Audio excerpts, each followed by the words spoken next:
isbeddelka cimilada adduunku waxa ay si toos ah bilaabatay sanadkii 1896 saynisyahankii Svantes ee reer Sweden ayaa markii ugu horeysay inoo soo bandhigay isbeddelka cimilada adduunka iyadoo carbon dioxide-ka aynu hawada ku sii deynana uu yahay mid xad dhaaf ah inagoo hilmaansan khasaaraha ay geysan karto khalkhalka hawada dhirta badda dhulka dhammaantood waa kuwa ay horseeday ama si ay mas'uul ka tahay cimilada si kulaanaysa ee aan xakamaha lahayn waa mid ay horseeday aqoon-yarida deegaanku intii u dhaxaysay 1880 ilaa 1940 waxa kor u kacay xaddiga halbeegka cimilada iyadoo marba marka ka sii dambaysa ay cimiladu sii kulaanaysay dagaalkii labaad ee adduunka qaraxii nuclear-ka ee Japan iyaguna waa kuwa saameyn togan ku leh diiqowga hawada warshaduhu waxa ay qayb laxalla ay ka qaateen wasakhowga hawada 1940 ilaa 1970 waxa dareemi kartaa heerka uu gaarsiisnaa diiqowgu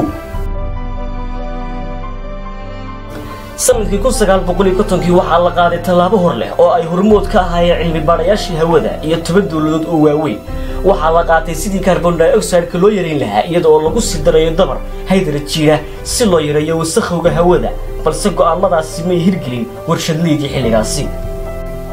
khasaaraha ay geysan karto diiqowga hawadu waa cimilada oo noqoto kuleyl xad dhaaf ah kadibna keenta qarax fulkaane oo lama filaan ah inkastoo la aaminsan yahay inay bilaabatay kumanaan sano ka hor diiqowga hawadu